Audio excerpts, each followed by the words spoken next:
এইমাত্র ফাঁসি হলো অবশেষে রামিসার অপরাধী সোহেল।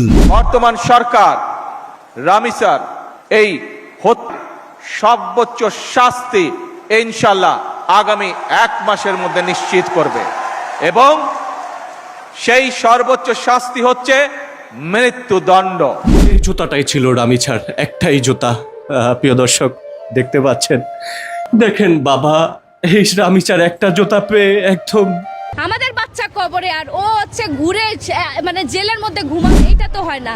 আমরা চাই আমাদের ঘুম যেমন হারাম করছে ওকে, আমরা চাই ও যাতে আর একদিনও শান্তির ঘুম না ঘুমাতে পারে। আমরা যদি খালি রামিসার বাবার স্টেটমেন্টটা খালি দেখি, মনে স্ক্রিপ্ট, ওর প্রত্যেকটা কথা আমার কাছে, আমি প্রত্যেক অ্যাঙ্গেল দেখতেছি, স্ক্রিপ্ট মানে কথা বলো ওনার, যে ওনার ভেতর থেকে যে ওনার কি বেরোচ্ছে। এটা রামিসা অনেক ভালো ছিল। রামিসা আমাদের ক্লাসে আমাদের সাথে পড়তো, অনেক ভালো মেয়ে ছিল। বন্ধুরা, ছোট্ট শিশু রামিসাকে যেভাবে দুনিয়া থেকে বিদায় করে দেওয়া হয়েছে, এই বিষয় নিয়ে এখন আন্দোলন চলতেছে গোটা বাংলাদেশে। সবার বিক্ষোভ একটাই, আমরা জাস্টিস চাই। কবে মুক্ত হবে এই বাংলাদেশ? দুর্নীতি মুক্ত হবে। আমাদের ছেলে মেয়েদের নিরাপত্তা নেই। 7 বছরের ছোট্ট রামিসা, তাকে পর্যন্ত ছাড়লো না এই হিংস্র পশুরা। তবে গাইস, ইতিমধ্যে শেষ পর্যন্ত রক্ষা পেল না সেই আসল অপরাধী রামিসার সোহেল, এমনকি তার স্ত্রীও। তাদের ফাঁসির রায় ইতিমধ্যে দিয়ে দিয়েছে আদালত। তো চলুন আগে আমরা ভিডিও স্ক্রিনে চলে যাই।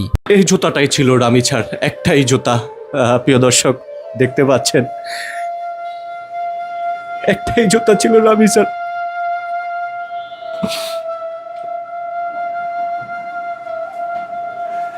দেখেন বাবা, এই রামিছার একটা জুতা পেয়ে একদম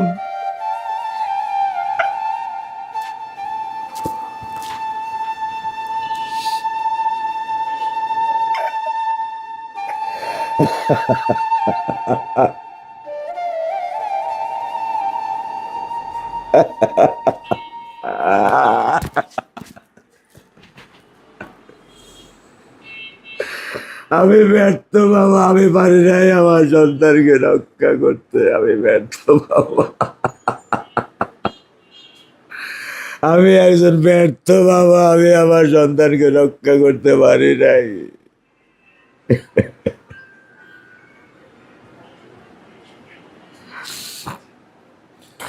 দেখেন, একজন বাবা বলছে আমি একজন ব্যর্থ বাবা। এই কারণ কি জানেন? মাননীয় প্রধানমন্ত্রী তারেক রহমান, ওনার মা মরহুমা বেগম খালেদা জিয়া বিনা অপরাধে কারাগারে ছিলেন। সে কিন্তু কোনো ধরনের বিচার এখন পর্যন্ত বাংলার মাটিতে পায় নাই। হাদি ঘটনা কি মনে আছে? হাদি বিচার এখন পর্যন্ত পায় নাই। আর রামিছার বাবা এই কথাইগুলাই বলেছে, ইসলামে লিখিত দিচ্ছি, বিচার হবে না। এই জন্য কথাটি বলছে যে আমি একজন ব্যর্থ বাবা। হে আল্লাহ, আমাদের বাংলাদেশে আমরা জন্মগ্রহণ করে ভুল হয়েছে, এটাই বাস্তব, এটাই সত্যি। কারণ কি জানেন, বাংলার মাটিতে হয়তোবা এই রামিসার বিচার আমরা দেখে যেতে পারবো কিনা একমাত্র উপর আল্লাহ ভালো জানে। আপনারা দেখুন, এই সেই রামিছার একটি জুতো। এই জুতোর দেখেই কিন্তু রামিছাকে সন্দেহ করেছে যে এই রুমে রামিছা সম্ভবত রয়েছে। পাশের প্লাটে যে আপনারা নিশ্চয়ই দেখেছেন যে একজন স্ত্রী মিলে তার স্বামী যে ঘটনাগুলো ঘটিয়েছে, সেই স্ত্রী তাকে বের করে চেষ্টা করেছে, গ্রিল কেটে সেই স্বামী বের হয়ে গেছে। গ্রেপ্তার করেছে পুলিশ 7 ঘন্টার মাধ্যমে নারায়ণগঞ্জ থেকে। তবে আমরা একটাই দাবি মাননীয় প্রধানমন্ত্রীর কাছে, যাতে এই রামিচার সঠিক তদন্ত করে বিচারটা যাতে হয়, সেটাই কামনা করছি। শেয়ার করে দিয়ে লক্ষ মানুষের কাছে আজকের এই ভিডিওটা পৌঁছে দিবেন এবং সবার জায়গা থেকে প্রতিবাদ করবেন। কারণ আপনার মেয়ে হতে পারে, আমার মেয়ে হতে পারে। রামিছার বিড়ালটি সে কোনো খাবার খাচ্ছে না। সে বুঝতেছে যে রামিছাকে হারিয়ে ফেলছে। এই যে দেখতে পাচ্ছেন, আমরা অনেক ধরার চেষ্টা করছি, সে কিন্তু রাগ করে এই রান্না করে এই যে দেখতে পাচ্ছেন বসে পড়েছে। মানুষের কাছ থেকে সে কিছুটা দূরে এসে পড়ে থাকে, মানুষের কাছে এসে। আমি এই বাচ্চাটা ছাড়া আমি থাকবো কেমনি? আমি কেমনি আমার এই কলজা টুকরা ছাড়া আমি থাকবো?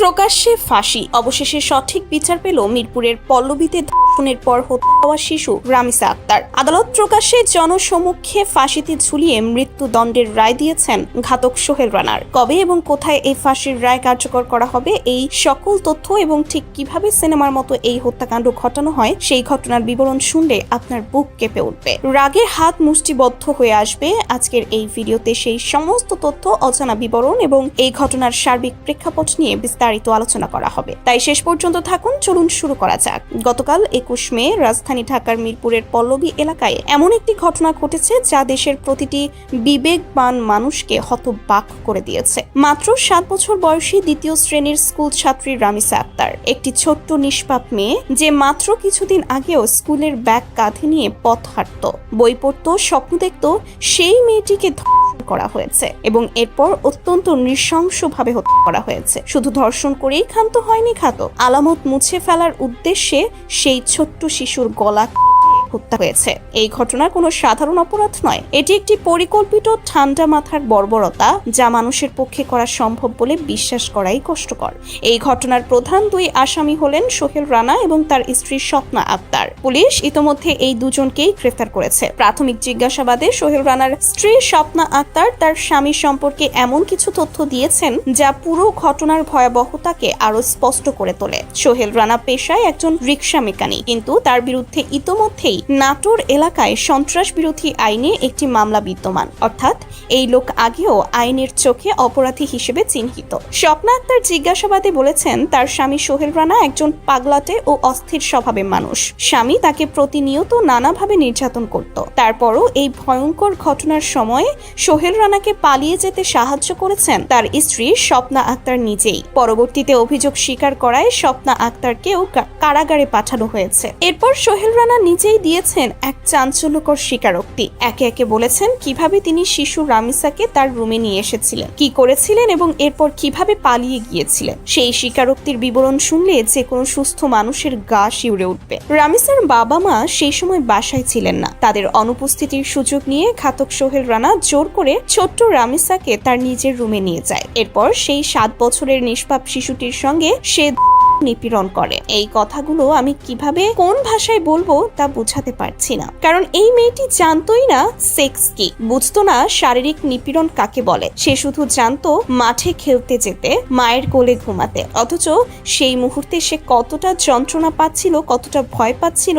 তা ভাষায় প্রকাশ করা সম্ভব নয়। হয়তো সে চিৎকার করতে পারছিল না, কিন্তু মনে মনে হয়তো একটাই আশা ছিল, কেউ একজন এসে তাকে উদ্ধার করবে, কিন্তু কেউ আসেনি। একসময় সেই ভয়াবহ নির্যাতনের মাঝে রামিসা অজ্ঞান হয়ে যায়। এরপর ঘাতক সোহেল রানা তাকে টয়লেটে নিয়ে যায় এবং প্রথমে গলা ধরে শ্বাসরোধ করে এবং হত্যার চেষ্টা করে। যখন রামিসা মারা যায় তখন আলামত নষ্ট করার উদ্দেশ্যে সে নিষ্ঠুরভাবে রামিসার গলা এবং হাত শরীর থেকে বিচ্ছিন্ন করে দেয়। শুধু তাই নয়, সেই কাটা অঙ্গ প্রত্যঙ্গ একটি বালতিতে ভরে খাটের নিচে লুকিয়ে রাখা হয় আর মৃতদেহটি রেখে দেওয়া হয় বাথরুমে। একবার ভাবুন, একটি মানুষ কতটা নিষ্ঠুর হলে একটি নিরীহ শিশুকে ধর্ষণ করে, তারপর তার হাত, মাথা, পা কেটে আলাদা করে এবং সর্বশেষ তাকে বালতিতে ভরে খাটের নিচে রেখে যায়। এই পুরো নারকীয় কাজে সোহেল রানাকে সহায়তা করেছে তার স্ত্রী স্বপ্না আক্তার। স্বামী স্ত্রী মিলে একটি 7 বছরের শিশুকে এভাবে শেষ করে দিয়েছে। এটি কোনো সভ্য সমাজে কল্পনাও করা যায় না। এরপর দীর্ঘ সময় রামিসা বাসায় না ফেরায় তার বাবা মা উদ্বিগ্ন হয়ে তাকে খুঁজতে শুরু করেন। বিভিন্ন ফ্ল্যাট, সিঁড়ি, লিফট, ছাদ সব জায়গায় তন্ন তন্ন করে খুঁজেও রামিসাকে পাওয়া যাচ্ছিল না। এক পর্যায়ে রামিসার মা গিয়ে পৌঁছান ঘাতক সোহেলের রুমের দরজার সামনে। সেখানে রুমের বাইরে রামিসার জুতো দেখে তিনি বুঝতে পারেন তার মেয়ে হয়তো এই রুমের ভেতরেই আছে। তখনও কিন্তু তিনি কল্পনাও করতে পারেননি ভেতরে কি ভয়ঙ্কর দৃশ্য অপেক্ষা করছে। হয়তো মনে মনে ভাবছিলেন মেয়ে হয়তো এমনিতেই এসে বসে আছে। দরজায় কড়া নাড়লেন, কোনো সাড়া নেই, কেউ দরজা খুলল না। ঠিক সেই মুহূর্তে ঘাতক সোহেল রানা ঘরের জানালা দিয়ে পালাচ্ছিল আর ভেতর থেকে তাকে পুরোপুরি সহায়তা করছিল তার স্ত্রী স্বপ্না আক্তার। পরে দরজা খুলতেই রামিসার বাবা মা রুমে প্রবেশ করেন এবং গিয়ে দেখেন তাদের আদরের মেয়ের ছিন্ন ভিন্ন পড়ে আছে টয়লেটে এবং খাটের নিচে। এর পরের দৃশ্য পুরো দেশ গণমাধ্যমে দেখেছে। রামিসার বাবার কান্না, তার মায়ের আহাজারি যেন থামছেই না। একমাত্র কলিজার টুকরো মেয়েকে এইভাবে হারিয়ে রামিসার বাবা একরকম পাগল হয়ে গেছেন। কোনোভাবেই মানতে পারছেন না যে তার মেয়ে আর এই দুনিয়াতে নেই। একজন বাবার পক্ষে নিজের মেয়ের এমন ছিন্ন ভিন্ন দেহ নিজের চোখে দেখা কতটা যন্ত্রণার তা আমরা কিছুটা হলেও অনুভব করতে পারছি। ইতোমধ্যে বাংলাদেশের প্রতিটি গণমাধ্যম এবং প্রতিটি সেলিব্রিটি এই ঘটনা নিয়ে মুখ খুলেছেন। দেশের প্রতিটি সাধারণ মানুষের একটাই দাবি, 48 ঘন্টার মধ্যে ঘাতক সোহেল রানাকে প্রকাশ্যে ফাঁসি দিতে হবে। যেহেতু সোহেল রানা নিজেই স্বীকারোক্তিতে বলেছেন তিনি এই হত্যাকাণ্ড ঘটিয়েছেন, তাহলে আর কোনো প্রমাণের অপেক্ষা কেন? আর কত সময় লাগবে? এই প্রশ্নই এখন দেশের মানুষের মুখে মুখে। ভিডিওতে রামিসার বাবাকে বলতে শোনা যায়, আপনারা আমার মেয়ের হত্যার বিচার কখনো করতে পারবেন না। বাংলাদেশে আমার মেয়ের বিচার কখনো হবে না। একজন বাবা যিনি কিছুক্ষণ আগেই তার সন্তানকে হারিয়েছেন, তিনি কতটা অসহায়ত্ব এবং হতাশা থেকে এই কথাগুলো বলছেন তা বোঝার জন্য বিশেষজ্ঞ হওয়ার প্রয়োজন নেই। দেশের বিচার ব্যবস্থার প্রতি এই করুণ অনাস্থার কথা সরকার এখনো কোনো বিবৃতিতে স্বীকার করেনি। গোপন সূত্রে জানা গেছে, অপরাধীদের ইতিমধ্যে কারাগারে পাঠানো হয়েছে। যেখানে এই সময়ে তাদের ফাঁসির মঞ্চে থাকার কথা, সেখানে তারা কারাগারের নিরাপত্তার চাদরে বসে আছে। সাধারণ জনতা বারবার বলছেন, আপনারা যদি বিচার করতে না পারেন আমাদের হাতে তুলে দিন, আমরা তার সঠিক পাওনা বুঝিয়ে দেব। একটি দেশের আইনের প্রতি মানুষের আস্থা কতটা তলানিতে গেলে তারা এই কথা বলতে বাধ্য হয়, সেটা ভেবে দেখার সময় এসেছে।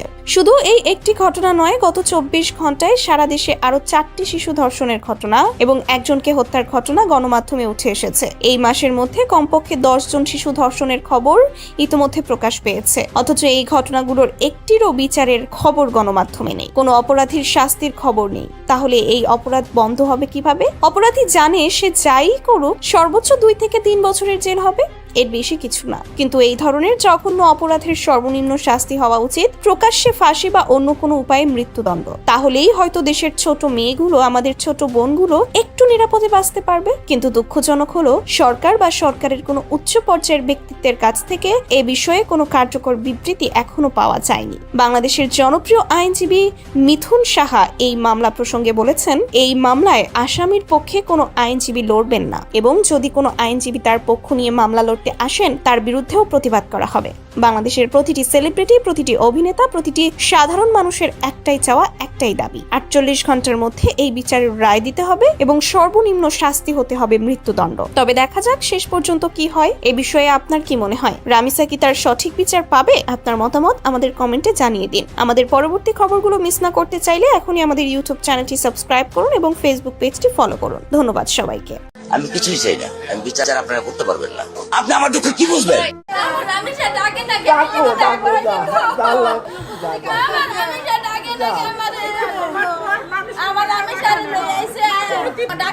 গার্মেন্টস বিষয় দেশের বাইরে থাকে আর ও আমাদের কাছে থাকে, ওর আব্বু আর ও আমরা একসাথে থাকি। তাই মেয়ে মাদ্রাসায় পড়ে, মেয়ের বয়স 7 বছর প্লাস, 8 বছরে পড়ছে। এ মেয়ে দীর্ঘদিন, আজকে 1 সপ্তাহ ধরে খাওয়া দাওয়া বন্ধ হয়ে গেছে। জিজ্ঞেস করি কি সমস্যা, খাও না কি লেগা? কয় ভালো লাগে না খাইতে, ভয় পায়, ঘর থেকে বের হয় না। পরে আমি কি আমার সামনে বহ, কয় কি আমার ধরবা না? আমি কি কে? কয় আমার মানে গোপন অঙ্গ ব্যথা করে। কিসের জন্য? কয় ওই যে হুসেন আছে না, হ্যাঁ আমার খুব ব্যথা দিছে। পরে জিজ্ঞেস করলাম কি লেগে ব্যথা দিছে? কয় হ্যাঁ মেয়ের সাথে আমি খেলতে গেছি, একসাথে খেলতে গেছি, পরে আর মেয়ের মজা কিনতে বাইরে পাঠা দিয়া আমার প্যান্ট খুললে আমার খুব ব্যথা দিছে। আমি কি তুমি কান্না করো না? কয় মুখে কষ্ট পেঁচাইছে, আমার ঘামটিপ মুখে পেঁচায় আমার প্যান্ট খুলছে, খোলার পরে খুব ব্যথা দিছে। দেওয়ার পরে আমি যখন কইছি, আমি চোখ যখন ব্যথা পায়, চোখ উল্টে যেতেছে, তখন আমার ছাড়া দিছে। ছাড়া দেওয়ার পরে বাসায় মেয়ে চলে আসছে, আসার পরে ঘর থেকে বের হয় না। আজকে 7 দিন লাগাত মেয়ে মাদ্রাসা যায় না, খাওয়া দাওয়া বন্ধ হয়ে গেছে। মেয়ে কিন্তু অনেক স্বাস্থ্যবান মেয়ে, সুখে একদম স্লিম হয়ে গেছে। তো যখন ওর মানে ছেলের পক্ষের যখন জানানো হয়েছে, পুরুষ মানে যে লোকটাই কাজ করছে, মেয়ের বয়স আর যে মিম যার সাথে যে দুর্ঘটনাটা হয়েছে, আর হলো যে লোকটা করছে তার মেয়ে আর ওই বাচ্চা এক সমবয়সী 7 বছরের মেয়ে, দুইজনই একসাথে খেলতে গেছে, ঘরে এই কাজটা করছে। এখন যখন যেহেতু এই কাজটা করছে, মানে যে লোকটা করলো, খারাপ লোকটায়, ওর আত্মীয় স্বজন বলে যেটা মিথ্যা একটা ষড়যন্ত্র আমার বাইর নামে করতেছে। হ্যাঁ, তা মিথ্যা একটা ষড়যন্ত্র। একটু দুধের বাচ্চা তো বলবো না যে আমার এত বড় একটা ক্ষতি করছে, কিন্তু এরা মিথ্যা বলে এরা গুজব ছড়াইতেছে। মানে যে করলো তার আত্মীয় স্বজন, তারা যে এটা গুজব, শত্রুতামি করে করতেছে। কিন্তু মেয়ে যে এত পরিমাণ অসুস্থ, এত পরিমাণ ব্যথা, মেয়ে তো খাওয়া দাওয়া বন্ধ, অসুস্থ বিছনা পড়ে গেছে, তো এটা কি ষড়যন্ত্র করছে? হ্যাঁ, আজকে যে আজকে এমন একটা কাজ যে করলো, এই চিন্তাটা করলো না যে আমারও তো মেয়ে আছে সমবয়সী, আমি কিভাবে এই কাজটা করলাম, তার বিবেকে কি আটকালো না? তাই না? ভাবা উচিত যে অন্যায় করছে দেখে তো এই কাজটা মুখাইছে, কিন্তু গার্জেনারা এটা নিয়ে বড় কথা কয় যে না এটা মিথ্যা, এটা গুজব, এটা নিয়ে বদনাম ছড়াইতে আছে। কিন্তু এটা ঠিক না। হেরা গার্জেন কইতাছে যে আমার বাইরে আমরা সারাই না ঠিকই করবো, আর যারা এটা মিথ্যা গজব ছড়া ওগুলো আমি দেখে নিবো, কারণ এখন টাকা আছে, টাকার গরম, আর সবার তো এরকম অর্থ নাই আছে। কিন্তু আজকে মেয়েরা যদি মারা ফেলতো কে হইতো দায়ী? মেয়ে তো মারা যাই, তুই যেহেতু এক ঘরের ভিতর দরজাট কে কাজটা করলো, ঠিক আছে মাইরে ফেলাইতো। যদি ওই লোকটার মেয়ে না আসতো ও ঠিকই মাইরে ফেলতো মেয়েটারে। কতদিন ওই ঘরে দীর্ঘ 7 দিন ধরে যাইতেছে, 4-5 দিন ধরে যাইতেছে মেয়ে ওই ঘরে। আমরা জিজ্ঞেস করি মিম তুমি কই যাও? তো আমার বান্ধবীর বাসায় যাই, আমার ক্লাসমেট বান্ধবীর বাসায় যাই। পরে আমি সন্ধ্যা পরে মেয়ে মানুষ ঘর থেকে বের হওয়া উচিত না। পরে কইতাছে যে আন্টি কাকি আমার ব্যথা দিচ্ছে। কে ব্যথা দিচ্ছে? যে আমার বান্ধবীর আব্বু আছে না, আমার ব্যথা দিচ্ছে।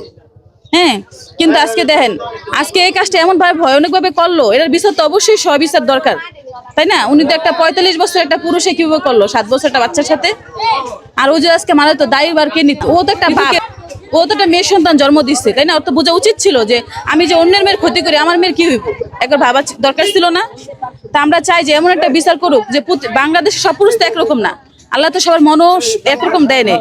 তো ওর এমন একটা বিচার হোক যে প্রতিটা খারাপ মানুষের জন্য এগুলো দেখে যেন ভয় পাক, যেটা অনেক বড় একটা অন্যায় করতেছে হয়, তাই না? বন্ধুরা পুরো ভিডিওতে দেখতেই পেলেন ছোট্ট শিশু রামিসাকে দুনিয়া থেকে না ফেরার দেশে পাঠানোর কারণেই একেই তো তার সাথে যে একটা অনাকাঙ্ক্ষিত ঘটনা ঘটিয়েছে, সেই ঘটনার তো কোনোদিন মাপ হয় না। তারপরে আবার তাকে যেভাবে দুনিয়া থেকে বিদায় করে দেওয়া হয়েছে, এইটার বর্ণনা যেন মেনে নেওয়ার মতোই না। মাত্র 7 বছরের ছোট্ট একটা শিশু রামিসা। ঘটনা সূত্রে জানা যায় সোহেলের স্ত্রী রামিসাকে নাকি তার বাসা থেকে ডেকে আনে, এমনকি তার স্বামীর হাতে তুলে দেয়, আর শেষ পর্যায়ে তার স্বামী এই ঘটনা ঘটিয়ে তাকে বিদায় করে দেয় দুনিয়া থেকে। এমনকি আশ্চর্যজনক বিষয় হলো এমন স্ত্রী এত বড় একটা পাপ কাজ করেও তার স্বামীকে আবার গ্রিল কেটে তাকে জ্বালানা দিয়ে পালিয়ে দেয়। তবে দর্শক ইতিমধ্যে পুলিশ তাকে ধরেও ফেলেছে এই সোহেলকে। আপনারা তার কি বিচার চান অবশ্যই কমেন্ট করবেন, আর হ্যাঁ ভিডিওটা প্রচুর পরিমাণে শেয়ার করবেন যাতে আমরা তার সর্বোচ্চ শাস্তিটা দেখতে পাই। আল্লাহ হাফেজ।